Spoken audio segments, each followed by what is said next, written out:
we can talk about the anti-lynching bill because that's incredibly important. Okay, all right. And the topic was the anti-lynching bill finally passed. They finally got it through. So what are your thoughts on that, Jay? Well, my thoughts is this is very important because people have been fighting for that for a while. If you, I follow Joe Madison on Sirius XM. He was Okay. literally going on a hunger strike, not just for Oh, voting. that's right. He did. Yeah, because he was like he was trying to get that stuff passed for years. That's the And Al black. Sharpton, Right. the comedian. I forgot the comedian that just passed away. The old timers, Dick Gregory. Dick Gregory. Right, all those guys was trying to get that passed. But see, this is what scares me. It's not scares me. This is what concerns me. We got enough laws on the book. It's the enforcement of these laws. True. Now, the fight isn't over because we get it passed. Right. The fight is over. Now the fight is, can we get them to actually hold people accountable for lynching people? Right. True. Now, Jay, my response to that, and this is what me and Terry normally kind of go in on it, because you're absolutely right. They got it passed after, I mean, they've been fighting for that for a long time. They finally got it done.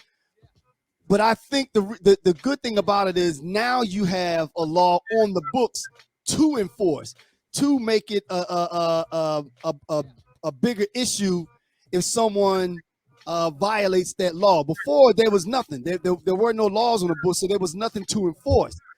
So I look at it saying, you're right. Now that you have that book there, now that you have that law there, enforce it. Make sure that you enforce it. You know, like what are your thoughts, Terry? I just think, like, I'm happy that the bill passed. First, right. let me just get that out the way. But I don't think that's something like so. I was reading in this article on I think it might have been Newsweek. I'm not sure, but I read that it took over 200 tries to pass this bill, right? 200 attempts to pass this bill. Why? Like 200 attempts to pass a bill that you can't hang another human being out of hatred. Right. Like I like that's it. What do they say? This ain't when they say this ain't brain surgery. Right. Like, that's some shit that's just like that should be automatic. Like it took them that long to pass a bill that says you can't hang a black man or you can't hang a person out of racial hatred or whatever. And all of this, man. Look at all the people that died. It's senseless deaths. That's clearly hate. It's clearly hate. Yeah. Now I don't know how often somebody commented. How often are blacks getting lynched today? Well, now, in that instance, though, I don't think that law is going to only apply to lynchings. It's called the anti-lynching bill, but it's different aspect. It's almost like the way George Floyd got murdered. Right. I was just getting ready to bring that up. Like that's not a rope over a tree. Right. But that's a public lynching. Right. You know what I'm saying? Right. Anytime a person is robbed of his civil liberties and killed for no reason, that's pretty much basically a lynching. You know what I mean? Especially when it's racially motivated or racially, okay. Listen to this. I just pulled it up. Jay, I want you to respond to this, man. Yeah. Opposition to the bill by arguing that lynchings were responses to rage, proclaiming that they should be left to the state. So it sounds like what people were opposed with that law was handled at the federal level, and they say that it should have been left up to the states to enforce anti-hate bills. What do you think about that, man? I think it should be federalized because if it's left up to the states is the reason why it took so long. Especially states like Texas. Those southern states. Some of those crazy states. Yeah, like another thing we got to keep in mind too. We have to understand it's murders going on that we never hear about. That's true. You know what I mean? So it might be actual lynches going. Like think about it. When the kid who they ran down and those white guys killed him, that was clearly a modern day lynching. They ran him down. Yeah, Right, they right. that was a lynching, but Yeah, true. it wasn't the media who got it to the national news. Mm. It was the mother. That's right. Somebody, somebody filmed it. She Right. got it, Exactly. and she had it. That's why social media is so important today, because social media is really helping us fight this fight. True. Because True. a lot of this stuff gets swept under the rug. That's right. Right. You know what I mean? But Jay, let me just say, I hate social media. I am like, I despise social media with like a passion. Like Really? the only reason, as Stacey. That's what he say, Jay. The only reason. Wait.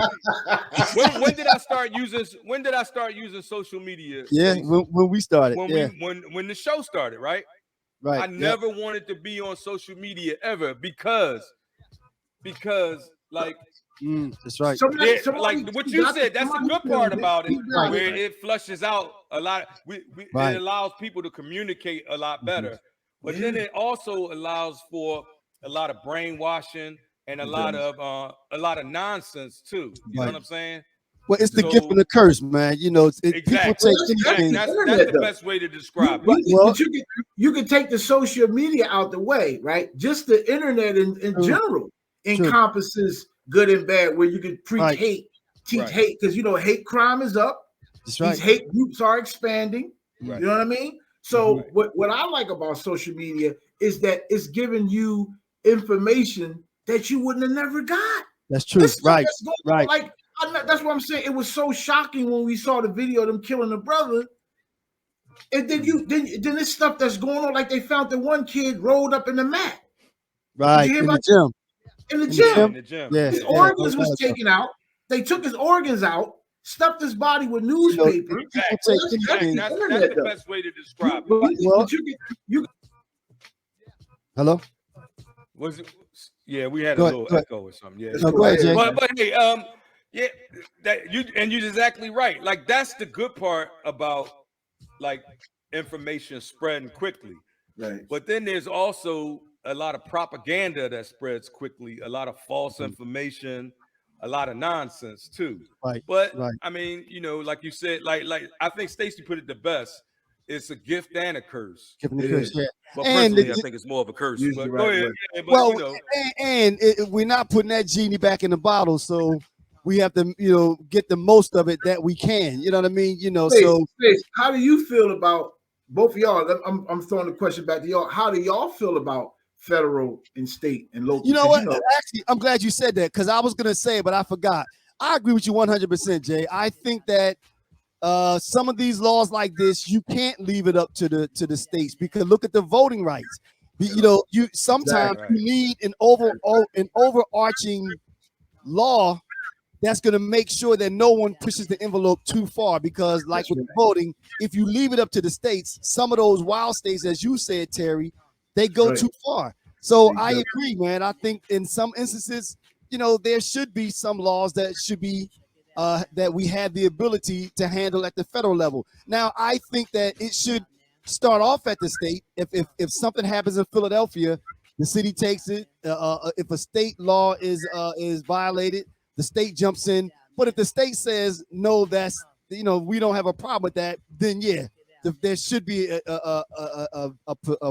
a way for the federal government to step in. Right. Yeah, wholeheartedly.